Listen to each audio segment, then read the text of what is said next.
ma nistgħux inħallu il-prodotti jibqgħu tilgħin il għaliex qed inwaqqgħu redikolu. Dawn il-pensjonanti li qed jiddubbaw 700 forsi 800 pensjoni fix-xahar li din naqqas qiegħda il-servihom.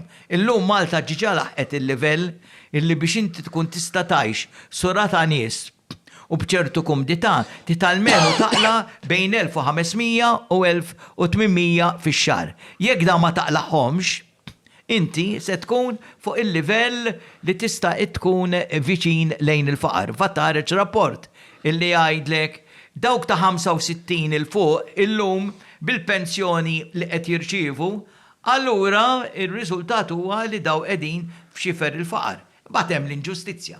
Xiġifieri għax inti membru tal-Parlament, xiġifieri għax inti mħallef, xiġifieri għax inti maġistrat, xiġifieri għax inti kont avukat ġenerali tar-Repubblika, jew CEO, jew xi person of trust, tilaq is-som ta' xi ministru illi inti għandek unkept pension. Dawn illi ngħidulhom is-severance packages li huma skandli b'mijiet ta' eluf b'karozza u bid-driver u bl-offiċċju tiegħek u qed iħallas il-pajjiż u ħadd ieħor qed jissielet biex jipprova jgħix.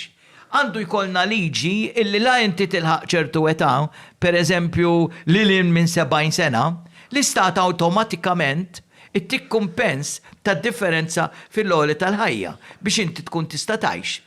Għandna litteralment nies jiena narhom bajnejja joqogħdu jgħoddu is-sens illi għandhom fil-wallet, jew fil-portmoney, jew inkella jmorru għand tal-grocer, isma' jimportat niżilni fuq karta li jien għandi natik daqshekk, dan il-livell ta' povertà qiegħed hemm li di mhijiex tiċċajta. Mela l-istat ħanamel naqata intervent fuq il-faqar fil-pajjiż għax Ġulien tella xi statistika reċenti. Mela, minn 2020 din l-istatistika. Żgur li hawn iktar reċenti ta' tal-NSO, l-NSO dal-aħħar. Għada kif tagħti Julian statistika kif ħarġet statistika 15 days ago.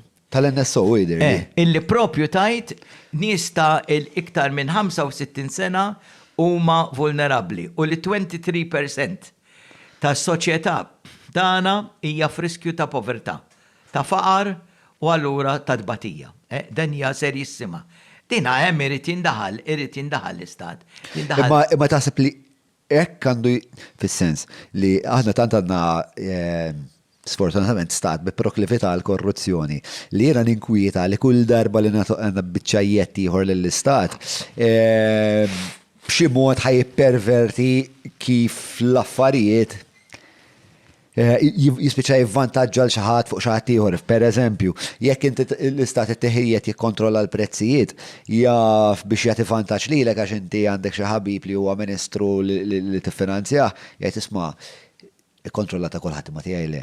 U lilek itik vantaġġ tal-Madalena kif isir f'sitwazzjonijiet oħra. Kif qed isir? Jiena dik tinkwitani, ġifieri jiena xi ħadd li bħala kunċett is-soċjaliżmu napprova ħafna minnu, ġifieri meta nara pereżempju kif jaħdmu pajjiżi Skandinavi li għandhom rati ta' taxxa vera għoljin, għandhom ħafna servizzi tal-istat, però għandhom ukoll fema ħafna iktar sobrija ta' x'inhu l-kuntratt soċjali bejn il-politiċi. U servizzi soċjali tagħhom huma fantastiċi. Huma fantastiċi preċiżament għax iżommu il-politiċi fi standard għoli ħafna. U meta ngħidu l-istat, John, tittifhem, l-istat mhux il-Parlament, l-istat mhux ir-rappreżentanti tal-poplu, l-istat mhux il-kabanet, l-istat huma dak li jissejħu istituzzjonijiet.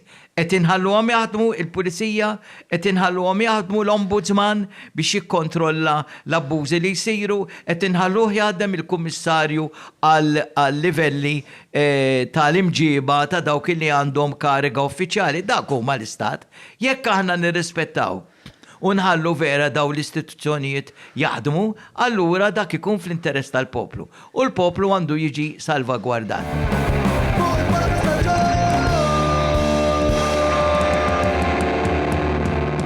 Mela, tlaqna?